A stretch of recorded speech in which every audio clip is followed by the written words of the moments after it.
بسم اللہ الرحمن الرحیم۔ اعوذ باللہ من الشیطان الرجیم، بسم اللہ الرحمن الرحیم۔ السلام علیکم۔ آج آپ کا میزبان ڈاکٹر کاشف بشیر تفہیم القرآن سیریز کی قسط نمبر 383 کے ساتھ آپ کے سامنے حاضر خدمت ہے، جس میں ہم انشاءاللہ العزیز سورہ روم کی آیت نمبر 48 سے لے کر 60 تک کا ترجمہ اور تفسیر آپ کے سامنے پیش کریں گے، اور اس حصے کا موضوع ہے قادر مطلق۔ بسم اللہ الرحمن الرحیم۔ اللہ الذی یرسل الریاح فتثیر سحابا فیبسطہ فی السماء کیف یشاء ویجعلہ کسفا فتری الودق یخرج من خلالہ فاذا اصاب بہ من یشاء من عبادہ اذا ہم یستبشرون۔ ترجمہ: اللہ ہی ہے جو ہواؤں کو بھیجتا ہے اور وہ بادل اٹھاتی ہیں، پھر وہ ان بادلوں کو آسمان میں پھیلاتا ہے جس طرح چاہتا ہے اور انہیں ٹکڑیوں میں تقسیم کرتا ہے، پھر تو دیکھتا ہے کہ بارش کے قطرے بادل میں سے ٹپکے چلے آتے ہیں۔ یہ بارش جب وہ اپنے بندوں میں سے جن پر چاہتا ہے برساتا ہے تو یکا یک وہ خوش و خرم ہو جاتے ہیں۔ بارش نو ڈاؤٹ بہت ساری اپنی رحمتوں کے علاوہ بھی جب شروع ہوتی ہے تو ایک خوشی کا فیلنگ جو ہے وہ ضرور آتی ہے۔ وَإِن كَانُوا مِن قَبْلِ أَن يُنَزَّلَ عَلَيْهِم مِّن قَبْلِهِ لَمُبْلِسِينَ۔ ترجمہ: حالانکہ اس کے نزول سے پہلے وہ مایوس ہو رہے تھے۔ فَانظُرْ إِلَىٰ آثَارِ رحمت اللہ كيف يحيي الأرض بعد موتها إن ذلك لمحيي الموتى وهو على كل شيء قدير۔ ترجمہ: دیکھو اللہ کی رحمت کے اثرات کہ مردہ پڑی ہوئی زمین کو وہ کس طرح جلا اٹھاتا ہے، یقیناً وہ مردوں کو زندگی بخشنے والا ہے اور وہ ہر چیز پر قادر ہے۔ تفسیر میں آتا ہے یہاں جس انداز سے نبوت اور بارش کا ذکر یکے بعد دیگرے کیا گیا، اس میں ایک لطیف اشارہ اس حقیقت کی طرف بھی ہے کہ نبی کی آمد بھی انسان کی اخلاقی زندگی کے لیے ویسی ہی رحمت ہے جیسی بارش کی آمد اس کی مادی زندگی کے لیے رحمت ثابت ہوتی ہے۔ جس طرح آسمانی بارش کے نزول سے مردہ پڑی ہوئی زمین یکا یک جی اٹھتی ہے، اس میں کھیتیاں لہلہانے لگتی ہیں، اسی طرح آسمانی وحی کا نزول اخلاق کو روحانیت کی ویران پڑی ہوئی دنیا کو جلا اٹھاتا ہے، اور اس میں فضائل و محامد کے گلزار لہلہانا شروع ہو جاتے ہیں۔ یہ کفار کی اپنی بدقسمتی ہے کہ خدا کی طرف سے یہ نعمت جب ان کے ہاں آتی ہے تو وہ اس کا کفران کرتے ہیں اور اس کو اپنے لیے مصدر رحمت سمجھنے کے بجائے پیام موت سمجھ لیتے ہیں۔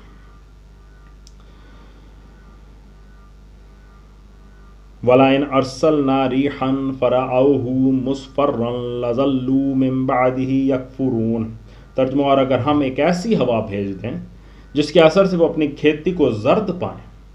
تو وہ کفر کرتے رہ جاتے ہیں۔ تفسیر میں آتا ہے یعنی باران رحمت کے بعد جب کھیتیاں سرسبز ہو چکی ہوں، اس وقت اگر کوئی ایسی سخت سرد یا سخت گرم ہوا چل پڑے جو ہری بھری فصلوں کو جلا کر رکھ دے، جیسے ہیٹ ویو آتی ہے، تو آیت میں وہ کفر کرتے رہ جاتے ہیں۔ تفسیر میں آتا ہے یعنی پھر وہ خدا کو کوسنے لگتے ہیں نعوذ باللہ، اور اس پر الزام رکھنے لگتے ہیں کہ اس نے یہ کیسی مصیبتیں ہم پر ڈال رکھی، حالانکہ جب خدا نے ان پر نعمت کی بارش کی تھی اس وقت انہوں نے شکر کے بجائے اس کی ناقدری کی تھی۔ یہاں پھر ایک لطیف اشارہ اس مضمون کی طرف ہے کہ جب خدا کے رسول اس کی طرف سے پیام رحمت لاتے ہیں تو لوگ ان کی بات نہیں مانتے اور اس نعمت کو ٹھکرا دیتے ہیں۔ پھر جب ان کے کفر کی پاداش میں خدا ان پر ظالموں اور جباروں کو مسلط کر دیتا ہے اور وہ جور و ستم کی چکی میں انہیں پیستے ہیں اور جوہر آدمیت کا کلا کما کر ڈالتے ہیں، تو وہی لوگ خدا کو نعوذ باللہ گالیاں دینا شروع کر دیتے ہیں اور اسے الزام دیتے ہیں کہ اس نے یہ کیسی ظلم بھری ہوئی دنیا بنا ڈالی۔ فَإِنَّكَ لَا تُسْمِعُ الْمَوْتَى وَلَا تُسْمِعُ الصُّمَّ الدُّعَاءَ إِذَا وَلَّوْا مُدْبِرِينَ۔ ترجمہ: اے نبی صلی اللہ علیہ وآلہ وسلم، تم مردوں کو نہیں سنا سکتے، نہ ان بہروں کو اپنی پکار سنا سکتے ہو جو پیٹھ پھیرے چلے جا رہے ہیں۔ مردوں کو نہیں سنا سکتے۔ تفسیر میں آتا ہے یہاں مردوں سے مراد وہ لوگ ہیں جن کے ضمیر مر چکے ہیں، جن کے اندر اخلاقی زندگی کی رمق بھی باقی نہیں رہی، جن کی بندگی نفس اور ضد اور ہٹ دھرمی نے اس صلاحیت ہی کا خاتمہ کر دیا ہے جو آدمی کو حق بات سمجھنے اور قبول کرنے کے قابل بناتی ہے۔ آیت کے آخر میں آیا نہ ان بہروں کو اپنی پکار سنا سکتے ہو جو پیٹھ پھیرے چلے جا رہے ہوں۔ تفسیر میں آتا ہے بہروں سے مراد وہ لوگ ہیں جنہوں نے اپنے دلوں پر ایسے قفل چڑھا رکھے ہیں کہ سب کچھ سن کر بھی وہ کچھ نہیں سنتے، پھر جب ایسے لوگ یہ کوشش بھی کریں کہ دعوت حق کی آواز سرے سے ان کے کان میں پڑنے ہی نہ پائے اور دائی کی شکل دیکھتے ہی دور بھاگنا شروع کر دیں، تو ظاہر ہے کہ کوئی انہیں کیا سنائے اور کیسے سنائے۔ وما انت بہاد العمی عن ضلالتہم ان تسمع الا من یؤمنوا بآیاتنا فہم مسلمون۔ ترجمہ اور نہ تم اندھوں کو ان کی گمراہی سے نکال کر راہ راست دکھا سکتے ہو،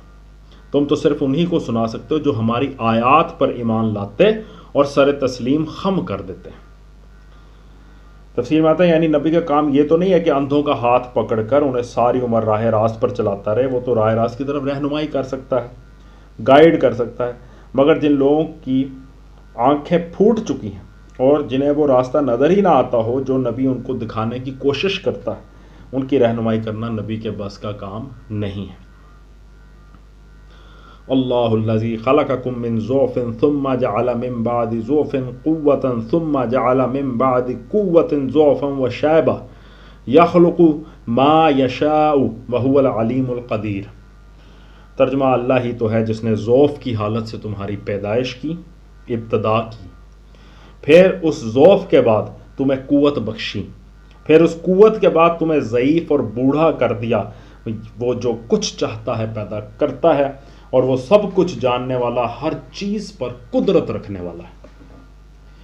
تفسیر میں آتا ہے یعنی بچپن، جوانی اور بڑھاپا، یہ ساری حالتیں اسی کی پیدا کرتا ہے، یہ اسی کی مشیت پر موقوف ہے کہ جسے چاہے کمزور پیدا کرے اور جس کو چاہے طاقتور بنائے،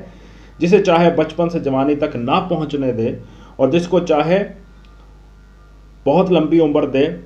تندرست و توانا رکھے، جس کو چاہے شاندار جوانی کے بعد بڑھاپے میں اس طرح ایڑیاں رگڑوائے کہ دنیا اسے دیکھ کر عبرت کرنے لگے۔ انسان اپنی جگہ جس گھمنڈ میں چاہے مبتلا ہوتا رہے، مگر خدا کے قبضہ قدرت میں وہ اس طرح بے بس ہے کہ جو حالت بھی خدا اس پر طاری کر دے اسے وہ اپنی کسی تدبیر سے نہیں بدل سکتا۔ وَيَوْمَ تَقُومُ السَّاعَةُ يُقْسِمُ الْمُجْرِمُونَ مَا لَبِثُوا غَيْرَ سَاعَةٍ كَذَلِكَ كَانُوا يُؤْفَكُونَ۔ ترجمہ اور جب وہ ساعت برپا ہوگی تو مجرم قسمیں کھا کھا کر کہیں گے کہ ہم ایک گھڑی بھر سے زیادہ نہیں ٹھہرے ہیں، اسی طرح وہ دنیا کی زندگی میں دھوکہ کھایا کرتے تھے۔ وہ ساتھ جب وہ ساتھ برپا ہوگی، تفسیر میں آتا ہے یعنی قیامت، تو مجرم قسمیں کھا کر کے کہیں گے کہ ہم ایک گھڑی بھر سے زیادہ نہیں ٹھہرے، یعنی انہیں لگے گا ایک تھوڑا سا ٹائم گزرا، یعنی مرنے کے وقت سے قیامت کی اس گھڑی تک یہ جو ٹائم پیریڈ ہے، ان دونوں ساعتوں کے درمیان چاہے 10-20 ہزار برس گزر گئے ہوں،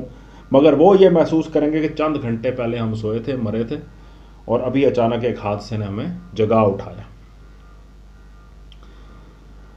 آخر میں آیا اسی طرح وہ دنیا کی زندگی میں دھوکہ کھایا کرتے تھے۔ تفسیر میں آتا ہے یعنی ایسے ہی غلط اندازے یہ لوگ دنیا میں لگاتے تھے،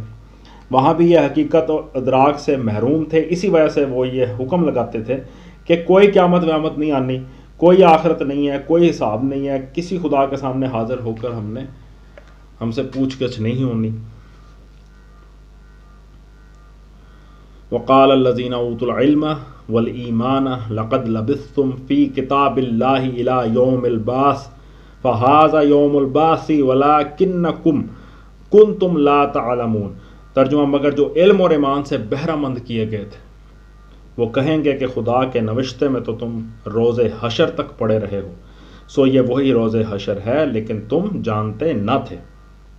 فَيَوْمَئِذٍ لَا يَنْفَعُ الَّذِينَ ظَلَمُوا مَعْذِرَتُهُمْ وَلَا هُمْ يُسْتَعْتَبُونَ۔ ترجمہ پس وہ دن ہوگا جس میں ظالموں کو ان کی معذرت کوئی نفع نہ دے گی، وہاں معذرت نہیں چلے گی، اور نہ ان سے معافی مانگنے کے لیے کہا جائے گا، نہ ہی ان سے معذرت مانگی جائے گی۔ تفسیر میں آتا ہے دوسرا ترجمہ یہ بھی ہو سکتا ہے نہ ان سے یہ چاہا جائے گا کہ اپنے رب کو راضی کرو، اس لیے کہ توبہ اور ایمان اور عمل صالح کی طرف رجوع کرنے کے سارے مواقع وہ کھو چکے ہوں گے اور امتحان کا وقت ختم ہو کر فیصلے کی گھڑی آ چکی ہوگی۔ وَلَقَدْ ضَرَبْنَا لِلنَّاسِ فِي هَذَا الْقُرْآنِ مِنْ كُلِّ مَثَلٍ وَلَئِنْ جِئْتَهُمْ بِآيَةٍ لَيَقُولَنَّ الَّذِينَ كَفَرُوا إِنْ أَنْتُمْ إِلَّا مُبْطِلُونَ۔ ترجمہ ہم نے اس قرآن میں لوگوں کو طرح طرح سے سمجھایا ہے، تم خواہ کوئی نشانی لے آؤ۔ جن لوگوں نے ماننے سے انکار کر دیا ہے وہ یہی کہیں گے کہ تم باطل پر۔ کذالک یطبع اللہ علی قلوب الذین لا یعلمون، ترجمہ اس طرح ٹھپا لگا دیتا ہے اللہ ان لوگوں کے دلوں پر جو بے علم ہیں۔ فاصبر ان وعد اللہ حق ولا یستخفنک الذین لا یوقنون، ترجمہ پس اے نبی صلی اللہ علیہ وآلہ وسلم صبر کرو، یقیناً اللہ کا وعدہ سچا ہے اور ہرگز ہلکا نہ پائیں تم کو وہ لوگ جو یقین نہیں لاتے۔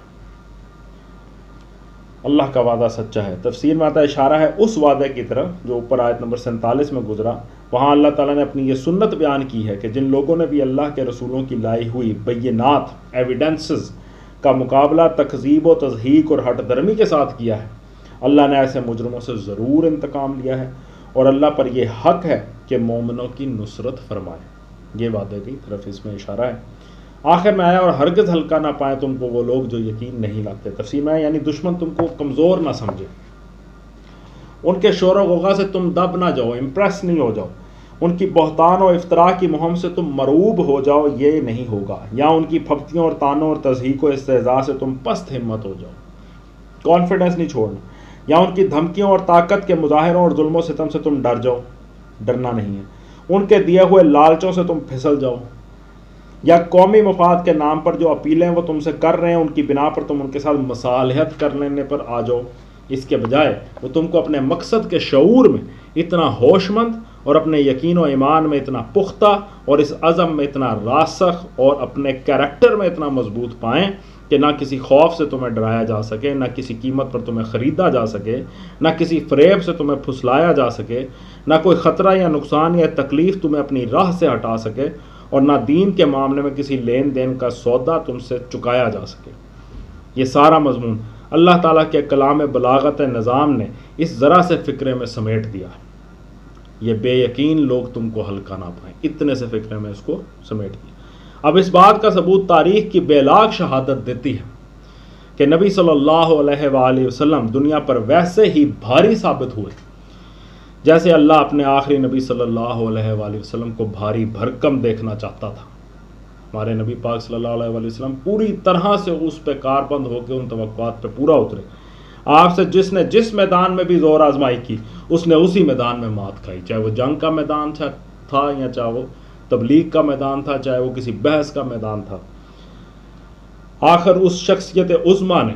وہ انقلاب برپا کر کے دکھا دیا جسے روکنے کے لیے عرب کے کفر و شرک نے اپنی ساری طاقت صرف کر دی اور اپنے سارے حربے استعمال کر ڈالے، ہر طرح کا چیز اس نے استعمال کی کفر نے۔ لیکن ہمارے نبی پاک صلی اللہ علیہ وآلہ وسلم کے نہ حوصلے کم ہوئے، نہ ان کی کوشش میں کوئی کمی ہوئی، نہ ہم ان کی کبھی پوری سیرت اٹھا کے دیکھیں ہمیں نہیں نظر آتا کہیں وہ لغزش لڑکھڑاتے ہوئے ہمیں نظر نہیں آتے، ایسے عظیم انسان تھے وہ۔ صدق اللہ العلی العظیم۔ الحمدللہ آج ہم نے سورہ روم کمپلیٹ کر لی ہے، آیت نمبر 60 تک کا ترجمہ اور تفسیر آپ کے سامنے پیش کیا۔ اللہ تعالیٰ سے دعا ہے کہ اللہ تعالیٰ ہمیں زیادہ سے زیادہ اپنے نبی پاک صلی اللہ علیہ وآلہ وسلم کے کیریکٹر، ان کے کردار کو سمجھنے اور ان سے سیکھنے کی توفیق عطا فرمائے۔ اس پہ کاربند وہی ایک ایسا واحد نمونہ ہے جس کو ہم فالو کر سکتے ہیں کمپلیٹلی، بالکل پرفیکٹ ذات ہے وہ، بے شک۔ اللہ تعالیٰ کے آخری نبی حضور پاک صلی اللہ علیہ وآلہ وسلم، ہمارے پیارے نبی صلی اللہ علیہ وآلہ وسلم، ان کی سیرت کو ہمیں سمجھنا چاہیے، پڑھنا چاہیے، اور ان کی تمام جو خوبیاں ہیں ہمیں کوشش کرنی چاہیے کہ ہم ان کو اڈاپٹ کریں۔ اسی کوشش میں ہماری زندگی گزر جائے تو بڑی قوی امید ہے کہ اللہ تعالیٰ ہمیں معاف کر دیں گے، ہماری جو کمیاں کوتاہیاں ہیں ان سے درگزر کر دیں گے۔ اسی دعا کے ساتھ آپ سے اجازت چاہیں گے، اپنا بہت خیال رکھیں۔ آپ لوگوں کا بہت بہت شکریہ۔ اللہ حافظ۔